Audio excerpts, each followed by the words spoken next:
नाऱ्यावर मी काय रे अन्याय केला? हा नाऱ्या पदाकरता प्रत्येकाच्या दारोदार भीक मागत भटकत फिरेल, हा माझा शाप आहे. कोंबडी विक्रेत्याला तुम्ही महाराष्ट्र राज्याचा मुख्यमंत्री केलात.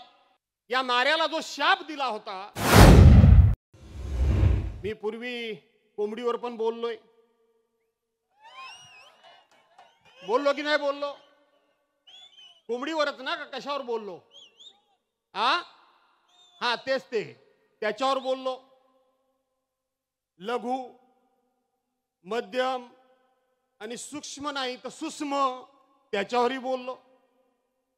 स्वर्गीय बाळासाहेब ठाकरे यांनी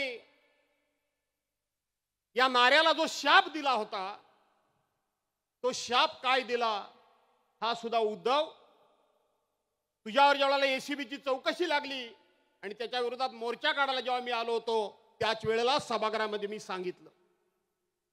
मी त्यावेळेला थोडा घाई गडबडीमध्ये किस्सा सांगितला. असाच शिवसेना प्रमुखांचा मी मंत्री असताना मला फोन आला. फोनवर चौकशी झाली, बोलणं चालणं झालं आणि शिवसेना प्रमुखांचा स्थायी स्वभाव एकाएकी उफाळून आला. शाळेमध्ये गाळांतर भरायची तुम्हाला सवय असेलच. आणि साहेब बोलता बोलता फटकन बोलून गेले, अरे भास्कर, ह्या टिंब ते मधलं गाळांतर तुम्ही भरा. नाऱ्यावर मी काय रे अन्याय केला?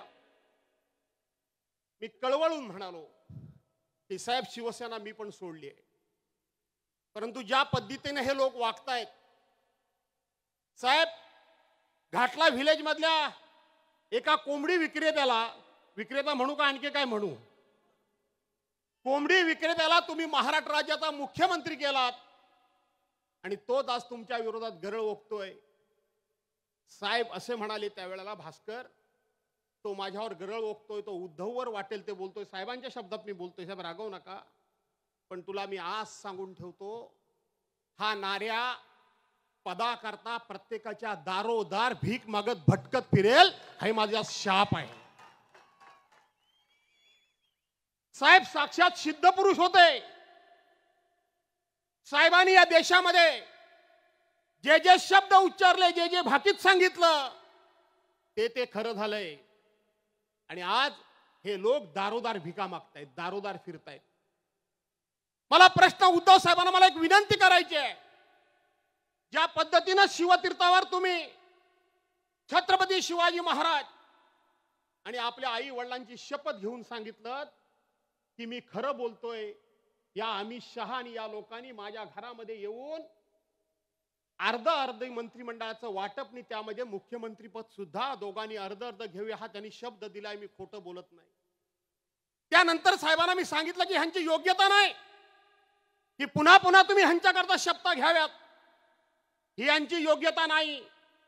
पण आज मला तुम्हाला आणि तुमच्या निमित्तानं संपूर्ण महाराष्ट्राला प्रश्न विचारायचा आहे की उद्धव साहेब, तुम्ही सातत्यानं असं कळवळून बोलता की मला मुख्यमंत्री व्हायची खरोखर इच्छा नव्हती, माझी अपेक्षा नव्हती, मला मुख्यमंत्रीपद व्हायचं नव्हतं, मी कधी विचार सुद्धा केला नव्हता, पण त्यावेळची परिस्थिती निर्माण झाली म्हणून मला ते घ्यावं लागलं, परिस्थिती रूप घ्यावं लागलं.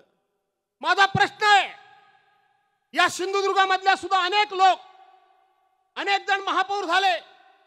कैलासवासी वामनराव महाडिक पहिले आमदार शिवसेनेचे झाले, पहिले खासदार शिवसेनेचे झाले, मुंबईमध्ये महापौर झाले, दत्ता दळवी इथं बसलेले आहेत ते महापौर झाले.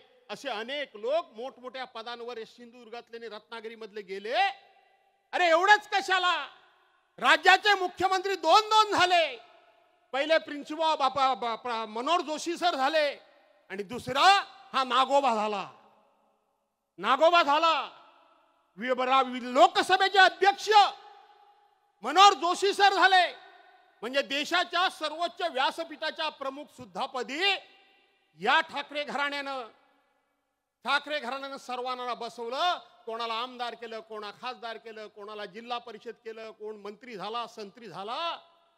पण चार पिढ्या या महाराष्ट्राकरता राबून 4 पिढ्या. कैलासवासी प्रबोधनकार ठाकरे असतील, कैलासवासी बाळासाहेब ठाकरे असतील, आज माननीय उद्धव साहेब असतील, नाहीतर उद्याचं आमचं भावी नेतृत्व माननीय आदित्यजी सास असतील, चार चार पिढ्या या महाराष्ट्रामध्ये, या महाराष्ट्राच्या स्वाभिमानाकरता, या महाराष्ट्राच्या अस्मितेकरता, या महाराष्ट्रानं देशामध्ये ताटमानेनं उभं राहावं याकरता आयुष्यातल्या चार पिढ्यांनी आपलं आयुष्य वेचलं, अनेक संकट अंगावर घेतली, अनेक पदं आम्हाला दिली. अरे एखादं पद जर अपघातानं किंवा अनावधानानं किंवा परिस्थितीमुळं उद्धव साहेबांनी जर घेतलं असेल तर तुम्हाला वाईट वाटायचं कारण काय? ही महाराष्ट्राची संस्कृती आहे, हे कोकणाचे संस्कार आहेत. अरे उन्हातानातून जर आम्ही प्रवास केला आणि जर एखाद्या वेळेला आपल्याला ऊन लागलं, धाप लागली, दम लागला, तर थोडस एखादं जर झाड दिसलं तर आपण त्या झाडाच्या सावलीखाली बसतो आणि पुन्हा कधीतरी त्या रस्त्याने जायची वेळ आली तर गेल्याबरोबर आठवण करतो की त्या दिवशी घामाघूम झालो होतो, सावली करता या झाडाच्या खाली मी बसलो, या झाडानं मला सावली दिली, या झाडानं त्यावेळेला माझ्या डोक्यावर छत्रछाया धरली. त्याच ठाकरे घराण्यानं चार पिढ्या अनेकांना अनेक पद दिली. कुठलंही पद आपण स्वतः घेतलं नाही आणि एक वेळ मुख्यमंत्री झाले उद्धव साहेब, तुमच्या काय पोटात नुसता जो काय मुरटा पडला, जी काय कळ उडली, सकाळ संध्याकाळ टीका करतायत, आरोप करतायत.